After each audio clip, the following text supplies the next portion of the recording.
The United States has great strength and patience, but if it is forced to defend itself or its allies, we will have no choice but to totally destroy North Korea. Rocket Man is on a suicide mission for himself and for his regime. Welcome back. President Trump followed up that threat to North Korea with an executive order today imposing stricter sanctions against the country, essentially banning anyone who does business with North Korea from doing business with the United States. More on that in just a moment. Trump made this announcement during a meeting with leaders of the countries most threatened by North Korea. That would be South Korea and Japan, two of our strongest allies. The conversation today shifted slightly away from military options, where it's been for weeks, with Trump leaving the door open at least to a diplomatic resolution. Is dialogue still possible with North Korea? Is dialogue still possible? Thank you. Thank you, guys. Thank you. Also today, North Korean President Kim Jong-un issued a direct response to Trump's fiery address at the UN this week. Get comfortable for this one. In a statement to the Korean state news agency, he said all this, quote, "I am now thinking hard about what response he could have expected when he allowed such eccentric words to trip off his tongue. Whatever Trump might have expected, he will face results beyond his expectation. I will surely and definitely tame the mentally deranged U.S. dotard with fire." What beyond his expectation means, we cannot be sure, but the North Korean foreign minister, who's here in New York for the General Assembly, warned the South Korean press corps tonight this, quote, "It could be the most powerful detonation of an H-bomb in the Pacific." Could be, he said. With us here tonight, Andrea Mitchell, our chief foreign affairs correspondent, who's been covering this topic and this region for a long time. And Joe Cirincione, Cirincione. This is tough. It's always, I know it's late.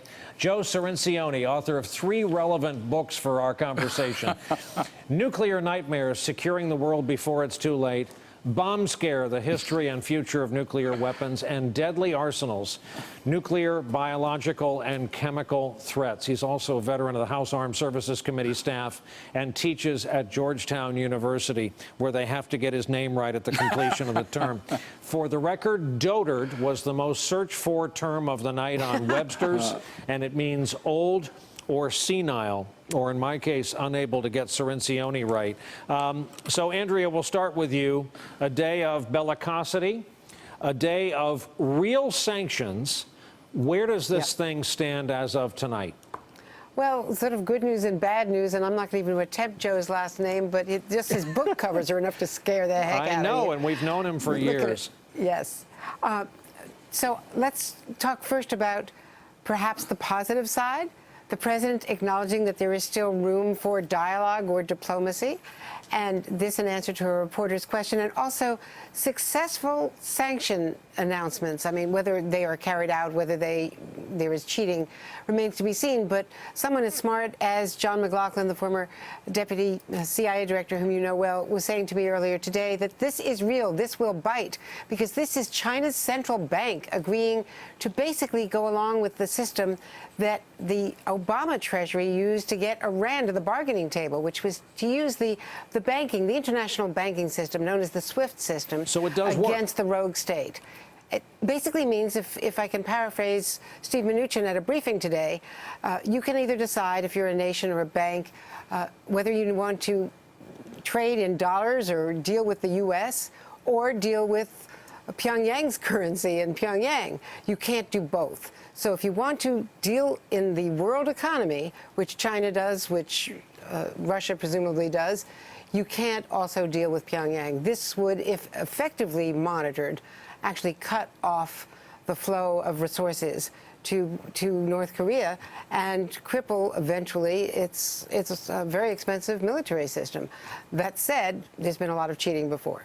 Joe, all this military talk back and forth reaches this kind of fever dream crescendo, and it's hard to walk back from that. So did you welcome the talk of diplomacy? Did you welcome these new sanctions? It's a thin ray of hope. The president's two-word statement when asked if it's still possible to talk to North Korea, he said, why not? Remember, their strategy is maximum pressure and engagement. Okay, you've got the maximum pressure, a very bellicose, I'm going to say reckless speech at the UN, now some serious new sanctions, great. But if your strategy is sanctions, you don't have a strategy. These are a stick. This is a pressure point. Where are the talks? Where's the engagement? If you were going to start talking with North Korea, now would be a good time because the rhetoric is ratcheting up. Kim's statement today was probably the most serious, coldly sober statement that he's given. It's personal. He never does that. It was written with a to the President of the United States.